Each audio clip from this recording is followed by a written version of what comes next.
నిత్య పెళ్లి కొడుకు వేమిరెడ్డి ప్రభాకర్ రెడ్డి విజయసాయి రెడ్డి గారి గురించి మాట్లాడాడు. విజయసాయి రెడ్డి గారు గెలిస్తే నెల్లూరులో ఉండడు, ఢిల్లీ, హైదరాబాదు, విజయవాడ తిరుక్కుంటుంటాడని మాట్లాడాడు ఈ మధ్యన. నీ బ్రతుకేందని నేను అడుగుతా ఉన్నాను. నువ్వు నిత్య పెళ్లి కొడుకువే. కాంతం, కనకం, జోదంకి చైర్మన్ నువ్వు. కాంతం అంటే అమ్మాయి, కనకం అంటే డబ్బు, జోతం అంటే పేకాట. ఈ మూడింటికి చైర్మన్ నువ్వు. ఈ జిల్లాలో కాదు, రాష్ట్రంలో ఎక్కడ అడిగినా కూడా నీ బ్రతుకేందో చెప్తారు. నీకు రాజకీయ భిక్ష పెట్టిన జగన్మోహన్ రెడ్డి గారిని వెన్నుపోటు పొడిచి జగన్మోహన్ రెడ్డి గారికి ద్రోహం చేశావు. నీ చరిత్ర నెల్లూరు జిల్లాలో ప్రతి గ్రామంలో కూడా తెలుసు. నువ్వు మా విజయసాయి రెడ్డి గారిని, మా జగన్మోహన్ రెడ్డి గారిని, మా పార్టీని విమర్శించే అర్హత నీకు లేదు. నీకు రాజకీయ నూకలు చెల్లిపోయాయి. నీకు రాజకీయ భవిష్యత్తు లేదు. ఈ ఎన్నికలతో నువ్వు నెల్లూరు జిల్లా వదిలి వెళ్లిపోవాలి. నువ్వు, నీ భార్య ఇక్కడ ఉండలేరు. నెల్లూరులో కూడా ప్రజలందరికీ తెలుసు మీ ఇద్దరి చరిత్ర. కోవూరు ప్రజలు బీజేపీ తరఫున, జనసేన తరఫున, అంటే తెలుగుదేశం తరఫున మాట్లాడి అన్ని విన్నారు. నేను ఒక్కటే చెప్పాలని, ఈ మధ్య ఒకటే డబ్బు ఉన్నోడు అని మాట్లాడుతూ ఉన్నారు. ఎంత మంది దగ్గర డబ్బు లేదు, కానీ మనిషికి ఆ ధైర్యం లేదు, ఆ మనసు లేదు ప్రజలకి డబ్బు పెట్టాలంటే. అది ముందు తెలుసుకోవాలా. ఈ డబ్బు డబ్బును చెప్పి మాట్లాడేవాళ్ళు మనసు ఉండాలా. చాలా మంది డబ్బు ఉంది, డబ్బు లేకుండా ఏం లేదు.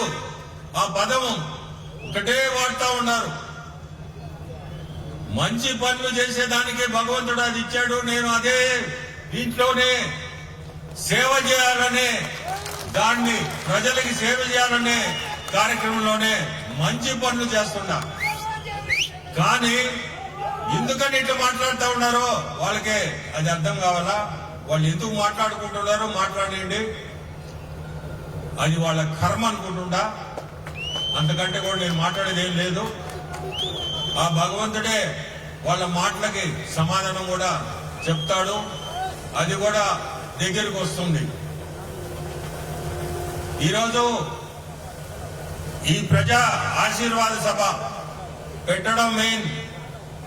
మీ అందరి ఆశీర్వాదంలో మా ఇద్దరికి అవసరం, నాకు, ప్రశాంతికి. మీ అందరూ కూడా అమూల్యమైన ఓటు ప్రశాంతికి మీ కోవూరు ఎమ్మెల్యేగా పోటీ చేస్తుంది. నేను ఎంపీగా, నెల్లూరు ఎంపీగా పోటీ చేస్తున్నాను. సో మా ఇద్దరికి మీరందరూ ఓటేసి గెలిపించాలా. ఇప్పుడే మీరందరూ తెలుగుదేశం అంటే సైకిల్ అని చెప్పంటున్నారు. సో సైకిల్ గుర్తుకి ఓటేసి మీరందరూ గెలిపించాలా. అంటే ఐ థింక్ సమయం కూడా లేట్ అయినట్టుంది. ఈ సభ స్టార్టింగే.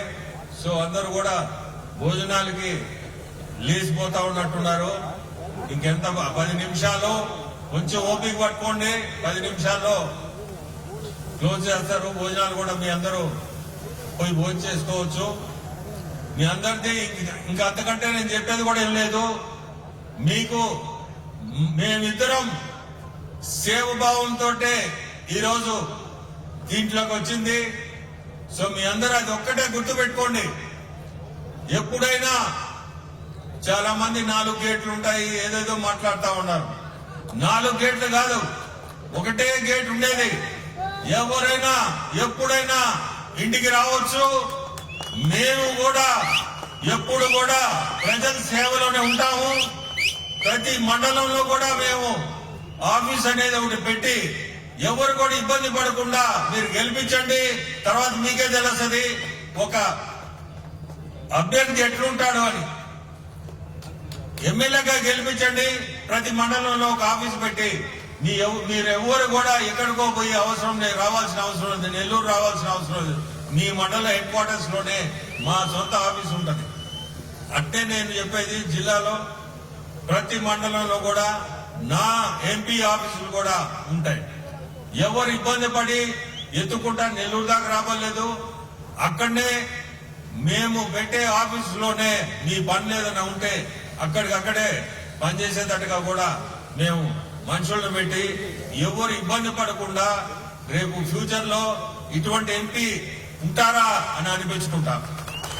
సో మీ అందరూ తప్పకుండా సైకిల్ గుర్తుకేసి గెలిపించండి. అట్నే చంద్రబాబు నాయుడు గారిని మనం ముఖ్యమంత్రిగా చూడాలా. ఆ కుర్చీలో కూర్చోబెట్టే బాధ్యత మనందరిది ఉంది.